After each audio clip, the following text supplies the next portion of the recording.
Hello, welcome to the Live, Love, Laugh Lives. I'm Cheryl Chapman, your host for today. And the Live, Love, Laugh Lives is when I interview amazing, incredible human souls on their journeys to enlightenment, to entertain, or to educate us. And so I would like my first guest to introduce herself. You are, please.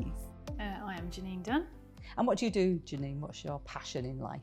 My passion is helping small businesses, entrepreneurs and startups when they're trying to get their business going, find the opportunities for, within their business and to pivot themselves to profit and prosperity. Brilliant. And so why do you do what you do?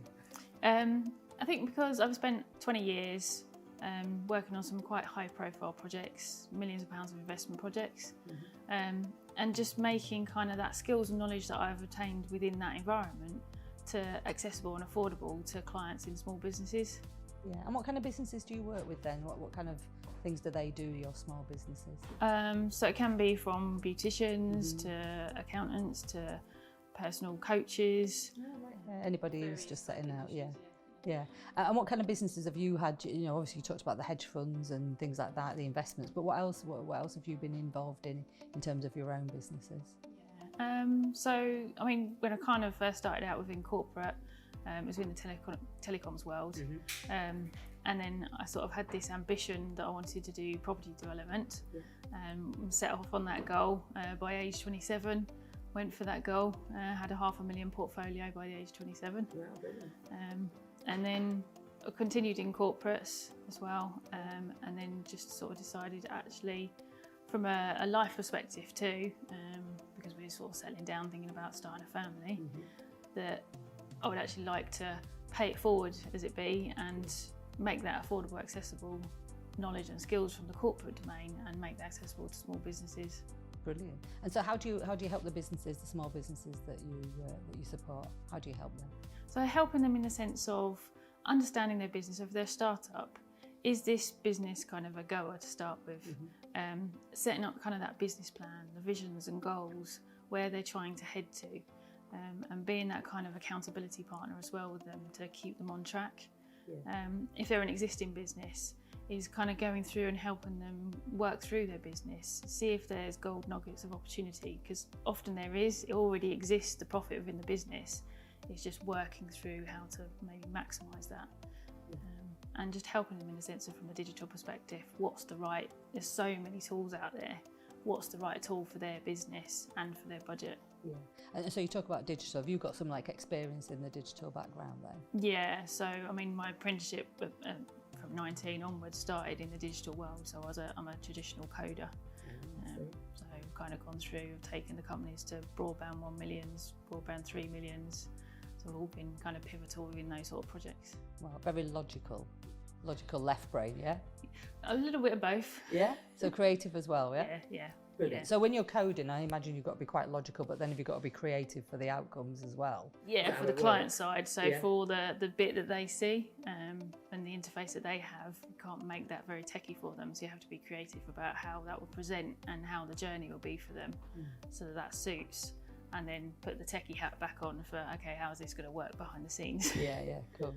And so in terms of that, have you created a strategy or something to help your new startups and your existing businesses? Yeah, so that I've created a uniquely designed program, which is the Profit to Prosperity program. Fabulous, good. And that helps them to do what it says on the tin, I imagine, yeah? So I know when I first met you, I said, oh my gosh, you're like a school teacher that just walked in. Very stern. Well, not stern, stern's not the right word, that's not fair, is it? But really I'm here and today's business, yeah? And yeah, I know that you've been part of a book, haven't you? Because you're really into helping other people, and you know you're all about charity and all about giving. I know that from not only with your businesses, but this book that you were in, I know you brought it along today. So do you want to tell us a little bit about this book? Yeah. So in this book, so this is 15 authors, and we've all shared very kind of raw, real stories about our trauma and tragic kind of circumstances, and the reason behind that, it sounds quite doom and gloom, is more for the sense that young adults have a tough time, and there is 1 in 4 people experience mental health. 1 in 8 young adults are experiencing mental health. With the virus, it's worse. And if just sharing my story, which I've never shared before, helps one young adult to just think, I'm not going to make a tragic permanent decision. Actually, there is hope. Then writing this has done its job. Yeah. And so this book was, it's actually a charity book, isn't it? Lisa King, who I know really well, sort of came up with this concept, didn't she? And it's called The Truth and Triumph. And it was actually created because of a charity, I think. I believe a young lady committed suicide, didn't she? Yeah. So it's Megan's Space. All the funds, 100% goes to Megan's Space. Yeah. And I also, 5% of my business programs also goes towards Megan's Space. Yeah, because her parents are on a bit of a mission, aren't they, to help other parents with that as well. And so you talk about the mental health and you talk about a story that you haven't really talked about before. Do you want to share a little bit about that? Because I think this is where people see you and they go, oh, she's all right, look at her, she's all, sorted and organised and left brain. So do you want to share a little bit about that journey that you had? Yeah. So I kind of had started from a point of 16, and that's when kind of from a life perspective a lot changed for me. I got taken into A&E.